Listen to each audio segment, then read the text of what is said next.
Shalom jemaat BCS dimanapun kita berada. Mari kita luangkan waktu sejenak untuk merenungkan firman Tuhan pada hari ini. Selamat pagi Bapak Ibu serta saudara yang terkasih dalam Tuhan.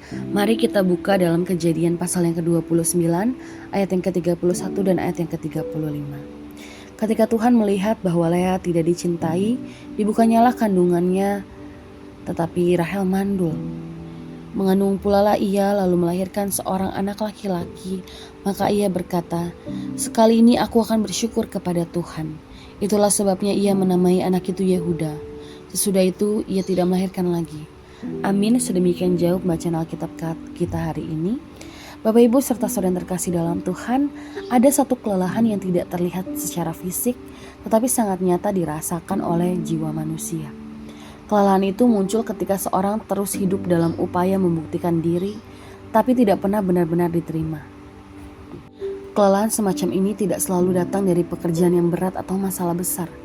Seringkali ia datang dari keinginan terdalam manusia untuk diakui, dicintai, dan dipilih. Ketika pengakuan itu tidak kunjung datang, hati perlahan menjadi lelah dan hilang arah. Bapak Ibu, di dalam Alkitab ada satu tokoh perempuan yang hidup dengan kelelahan batin seperti ini sepanjang hidupnya. Dia adalah Lea. Kisahnya bukan hanya kisah tentang pernikahan yang tidak bahagia, tetapi kisah tentang manusia yang berjuang mencari nilai dirinya di mata orang lain. Lea adalah istri sah. Dia setia, produktif, ia melahirkan anak laki-laki bagi Yakub. Tapi Alkitab mencatat satu fakta pahit bahwa Yakub tidak mencintainya. Lea ada tapi tidak diinginkan.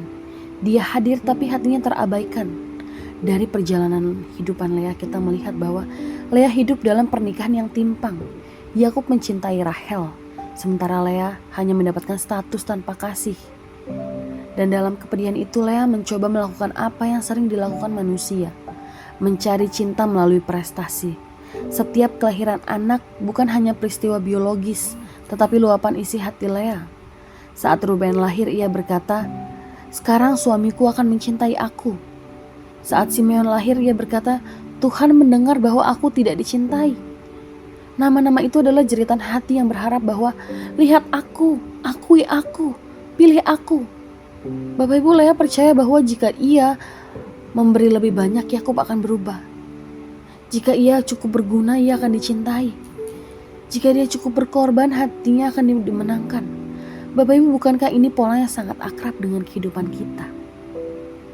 Banyak orang yang hidup dengan keyakinan tersembunyi. Jika aku sukses, orang tuaku akan bangga. Jika aku sabar, pasanganku akan berubah. Jika aku lebih rohani, aku akhirnya akan dihargai. Bapak Ibu, masalahnya bukan pada usaha kita, tetapi pada arah usaha kita. Kita tidak bisa membangun kebahagiaan di atas tanah orang yang tidak menginginkan kita. Ada titik di mana Lea harus berhadapan dengan kenyataan yang tidak bisa dia ubah. Yakub tidak menjadi orang yang ia harapkan. Dan di titik inilah lahir satu kata yang sangat penting, namun sering disalahpahami. Penerimaan. Bapak Ibu, penerimaan bukan berarti menyerah. Penerimaan bukan berarti membenarkan perlakuan yang salah. Tapi penerimaan adalah keberanian untuk berhenti, memaksakan diri untuk masuk ke ruang yang memang tertutup. Berhenti mengajar pintu yang terkunci. Saat seseorang terus hidup menutup mata terhadap ketulusan kita, penerimaan kita membebaskan kita dari siklus yang membuktikan diri yang melelahkan. Lea tidak menjadi kurang berharga karena Yakub tidak mencintainya. Dan kita pun tidak menjadi kurang berharga hanya karena seorang tidak mampu melihat nilai kita. Bapak Ibu serta saudara yang terkasih dalam Tuhan, setelah bertahun-tahun hidup dalam jeritan dan harapan yang dikecewakan, sebuah perubahan besar terjadi dalam diri Lea. Perubahan itu tampak jelas saat ia melahirkan anaknya yang keempat. Kali ini ia tidak ada lagi nama yang berisi harapan kepada Yakub. Tidak ada lagi kalimat yang mengaitkan nilai dirinya dengan respon suaminya. Anak itu diberi nama Yehuda, yang berarti aku akan memuji Tuhan. Ini adalah titik balik rohani Lea. Fokusnya bergeser dari manusia ke Tuhan, dari pengakuan luar kepada keutuhan batin, dari lihatlah aku, menjadi aku cukup. Lea berhenti mencari validasi dari luar dan mulai menemukan nilai dirinya di dalam relasinya dengan Tuhan. Lea tidak lagi hidup sebagai perempuan yang menunggu dicintai, tetapi sebagai pribadi yang tahu siapa sumber hidupnya. Dan disinilah kita melihat bahwa saat Lea berhenti mengemis cinta dari manusia, Tuhan justru mempercayakan kepadanya warisan terbesar. Dari keturunan Yehuda lahirlah raja-raja Israel, dan dari garis keturunan yang sama lahirlah Yesus Kristus, Sang Juru Selamat dunia.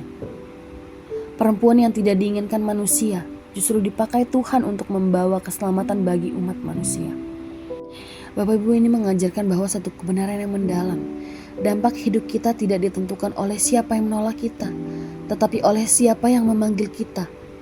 Ketika dunia luar, tempat kerja, keluarga, atau bahkan orang-orang terdekat tidak memberikan apresiasi, justru Tuhan mengundang kita untuk membangun identitas yang tidak bergantung pada tepuk tangan manusia. Harga diri sejati tidak ditemukan dalam pengakuan orang lain, tetapi dalam kesadaran bahwa kita dikenal dan dikasihi Tuhan. Bapak Ibu serta saudara yang terkasih dalam Tuhan, dari kisah Lea kita melihat bahwa kita perlu melepaskan beban untuk menyenangkan orang yang memilih untuk tidak menghargaimu. Berhentilah menjadi tawanan dari pendapat dan penerimaan manusia. Mari Bapak Ibu kita temukan kekuatan dalam kesendirian kita. Mari kita gunakan masa-masa yang diabaikan bukan untuk mengasihani diri, tetapi untuk membangun iman, karakter, dan tujuan bersama Tuhan. Mungkin di mata Yakub Lea hanyalah pilihan kedua, namun di mata Tuhan Lea adalah pemegang janji masa depan. Amin, mari kita berdoa. Tuhan Allah Bapa kami yang bertata dalam kerajaan surga, seperti Lea mungkin ada bagian hidup kita yang merasa tidak diinginkan, tidak cukup atau terus berusaha agar diperhatikan. Namun hari ini Tuhan mengundang kita untuk berhenti mengejar pengakuan manusia dan mulai beristirahat dalam kasih Tuhan. Tuhan, kami mau menyerahkan semua kelelahan batin kami, semua usaha untuk membuktikan diri kami, dan semua pintu yang tak kunjung terbuka di dalam tangan Tuhan. Biarlah kami belajar seperti Lea Tuhan. Sekali ini aku akan memuji Tuhan, karena saat kita berhenti mengejar, Tuhan akan membangun. Kami menyerahkan Tuhan kehidupan kami hari ini ke dalam tangan Tuhan. Ini doa permohonan kami hanya dalam nama Tuhan Yesus Kristus. Haleluya. Amin. Demikian renungan harian kita pada hari ini. Mari kita terus rindu menjadi murid Kristus bersama keluarga Allah. Tuhan Yesus memberkati.